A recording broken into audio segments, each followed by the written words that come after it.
This is called gossip.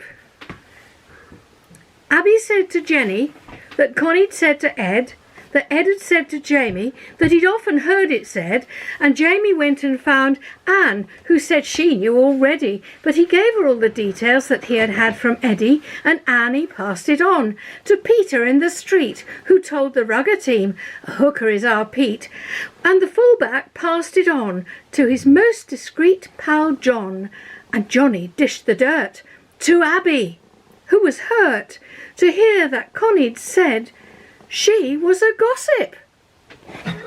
Oh my God, terrible. Nice one.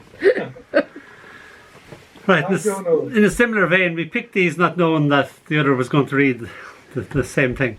This is called, Alas, I was mistaken when I thought Catty had shaken her tic-tacs at me. I was in love with Catty, but Catty wasn't in love with me. Catty was in love with my best mate Kate, who was madly in love with Michael, who thought I was great. Now Michael I both detest and hate.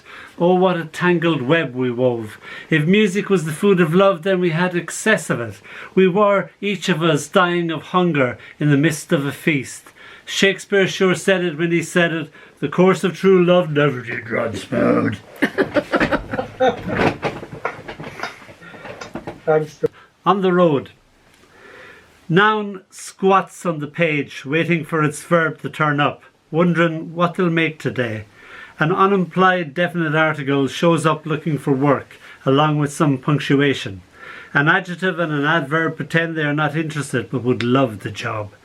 They all are unsure about the who or what of it all when they applied for the poem. And a Dónall Dempsey poem to make it worse, like, will it make sense? Nice paper anyway. Would have preferred it lined, but words can't be choosers. Suddenly there's a hush. The poet, it would appear, has finally turned up. A bit long in the tooth, worn at the edges of his mind. But I suppose he'll do. Any poet in a storm, as the saying says. About bloody time.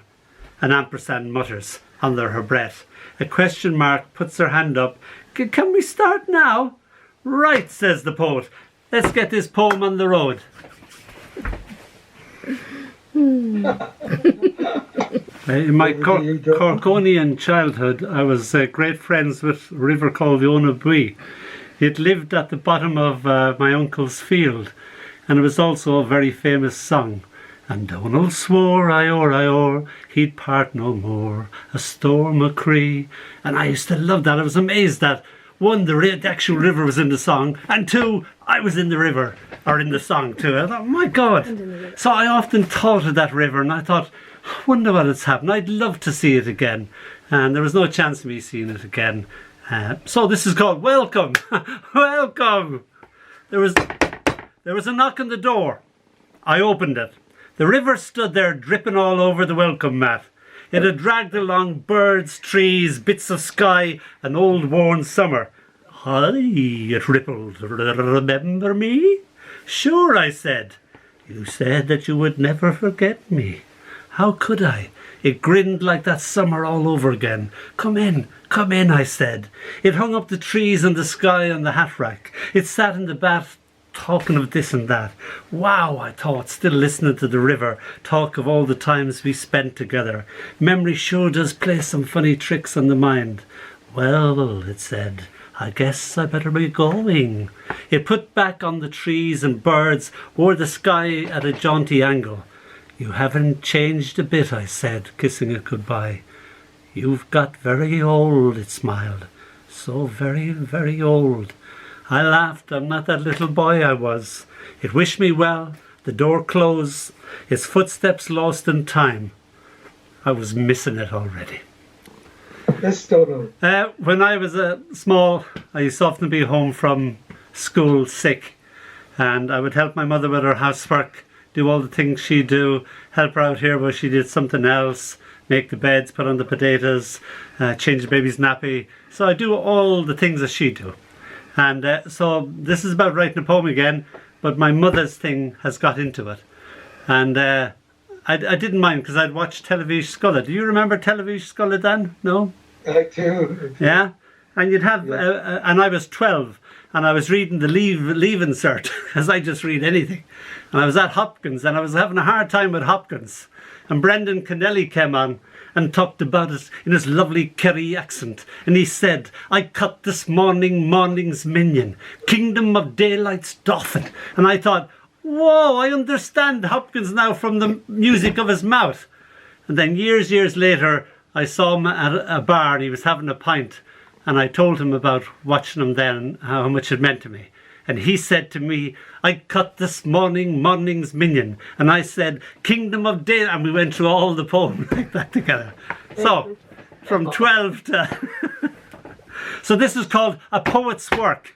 Oh my God, is that the time? 12 o'clock and not a poem in the house written. Quick, wash those adjectives. Quick, bathe those verbs. Feed those nouns. Have you adverbs gone back to bed? Come on, smile like a simile. No, don't wear the same metaphors you wore yesterday. And so with a little playful smack on the BTM, the poem is sent off into the world.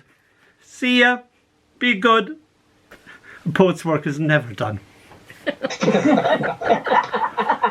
They're just all the things my mother would say. But it applies to poets as well, like, you know. Oh, absolutely. It's called She Had No Sisters. I was 10 when she arrived, much too old for dolls or Santa Claus. My last doll. She was different, made in Belgium, with eyes as brown as chocolate drops. She had to have an elegant name. Annabella Marie-Louise for the French connection. Josette after a Maltese friend. She was tall, tanned. We got on straight away. She posed in the bedroom I made for her under the well of the stairs. I'd be there too, peaceful in this ideal space. A place for everything, everything in its place. She smiled, open-mouthed. I read my books. She smiled, smiled, smiled. I almost envied her. She had no sisters. Ooh, Janice, man. Did you read that for your sister? No, she's not heard it. I had two sisters for my sins, younger ones. She was 10 and had the place to herself. And then... No, I was an only child till I was nearly 5, you see. 5. Yeah. So. Right, this is a poem. I adored my dad. He gave me the love of words and sound. But I absolutely adored my Uncle Michael because he showed me how to make words. He's the man responsible for me becoming a poet because he showed me how to bend them, shape them any way you want them, morph them into this and that, and create the world in words. And it was gorgeous. And he used to have all these sayings. I didn't know whether he made them up or not. Or I think the title is actually an old German proverb. So how he got his hands on it, I don't know.